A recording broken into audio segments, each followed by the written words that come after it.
Hello friends, today we will be talking about the biggest aviation mystery in the world, flight MH370. 8th March 2014 रात के 12:42 at Kuala Lumpur International Airport. A Boeing 777 is preparing for departure. Malaysian airlines की flight MH370 take off करती है Kuala Lumpur से Beijing के लिए. इस flight के अंदर first pilot captain Zaharie Ahmad Shah, second pilot officer Fariq Abdullah Hamid, 10 cabin crew members, 227 passengers travel कर रहे थे. ये फ़्लाइट अप्रॉक्स 20 मिनट्स तक सही डायरेक्शन में ट्रैवल करती है एंड रात करीब 1:08 पे मलेशियन कोस्ट लाइन को पार करके साउथ चाइना सी के ऊपर चली जाती है वियतनाम के डायरेक्शन में. सब कुछ बिल्कुल ठीक चल रहा होता है.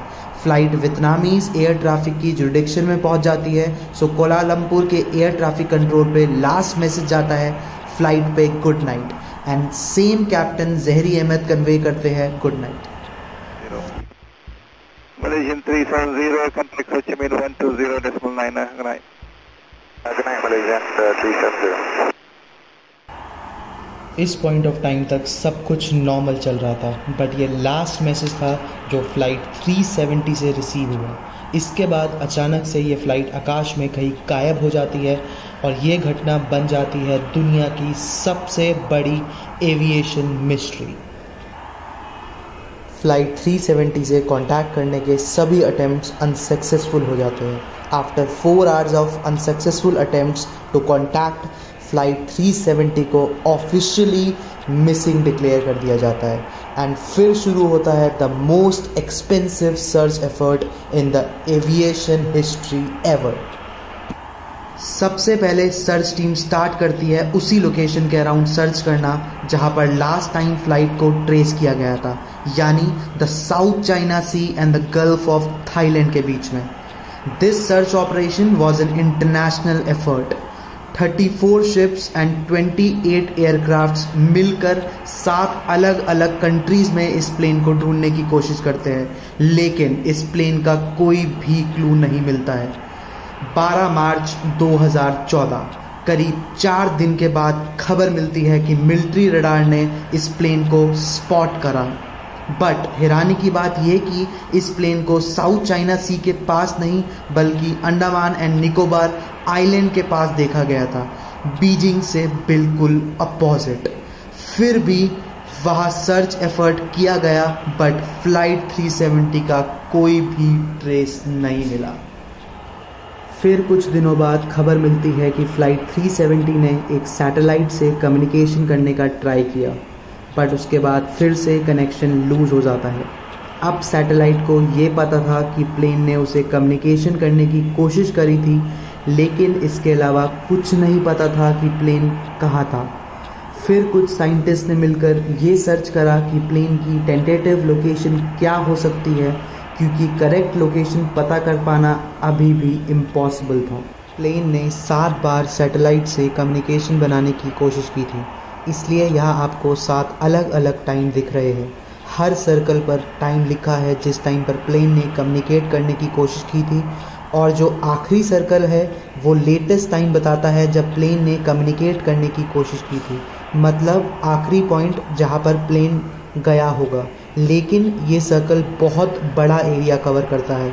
कजाकिस्तान से लेकर चाइना, इंडोनेशिया एंड ऑस्ट्रेलिया के इतने बड़े ओशियन से गुजरता हुआ किसी भी पॉइंट पे हो सकता है प्लेन, या उसके और आगे भी हो सकता है. ये ओरिजिन ऑस्ट्रेलिया के जुरिडिक्शन में आता है, इसलिए ऑस्ट्रेलियन गवर्नमेंट ने रिस्पॉन्सिबिलिटी ली एंड सर्च ऑपरेशन शुरू किया.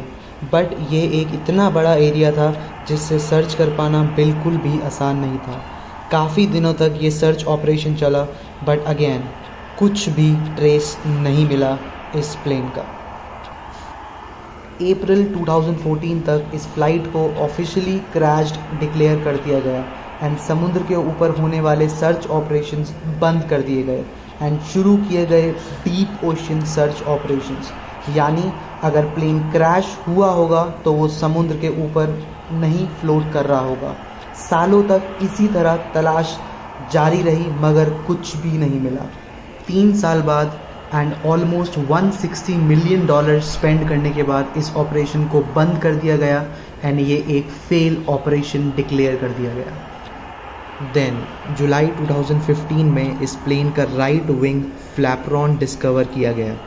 इसके बाद 2018 में ओशियन इन्फिनिटी नाम की एक कंपनी ने कॉन्ट्रैक्ट साइन किया मलेशियन गवर्नमेंट के साथ। उन्होंने कहा हम इसका सर्च ऑपरेशन स्टार्ट करेंगे एंड अगर हमें कुछ नहीं मिला इस सर्च ऑपरेशन में तो हम आपसे कोई भी फीस चार्ज नहीं करेंगे। इस कंपनी ने भी महीनों तक सर्च ऑपरेशन किया बट अनफॉर्चुनेटली ओशियन इन्फिनिटी भी इस ऑपरेशन में पूरी तरह फेल हो गई। उसके बाद मलेशियन पुलिस ने उस फ्लाइट में जितने भी पैसेंजर्स ऑन बोर्डेड थे उनका एक बैकग्राउंड चेक कराया ये जानने के लिए कि शायद कुछ प्रूफ्स मिल सके इन्वेस्टिगेशंस को आगे बढ़ाने के लिए।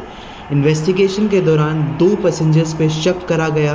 पहले पुरिया नूर मोहम्मद मेहराज, दूसरे दिलेवर सैयद मोहम्मद रेज़ा। ये 2 ईरानियन फेक पासपोर्ट के साथ ट्रैवल कर रहे थे। ये दोनों पासपोर्ट चुरा कर ट्रैवल कर रहे थे बट एट द एंड इस थ्योरी को भी रिजेक्ट कर दिया गया क्योंकि सिर्फ चुराए हुए पासपोर्ट से ट्रैवल करने के अलावा कोई और प्रूफ नहीं मिला इनको टेररिस्ट प्रूफ करने के लिए। इंटरपोल ने भी कंफर्म करा ये कहते हुए कि ये लोग बस यूरोप में जाके सेटल होना चाहते थे और कोई भी टेररिज्म से इनका कोई रिलेशन नहीं था। इसके बाद कुछ और थ्योरीज सामने आई जिसके बाद लोगों ने कैप्टन जहरी शाह अहमद पर ब्लेम करना शुरू कर दिया कि उन्होंने इस प्लेन को इंटेंशनली क्रैश कर दिया होगा या उन्हें सुसाइड करनी थी इसलिए उन्होंने प्लेन को क्रैश करा। क्योंकि प्लेन ने जो टर्न लिया था वो ऑलमोस्ट 180 डिग्री था, वो ऑटो पायलट मोड खुद से नहीं कर सकता था, इसलिए ये थ्योरी थी कि पायलट ने उसे इंटेंशनली ही किया होगा।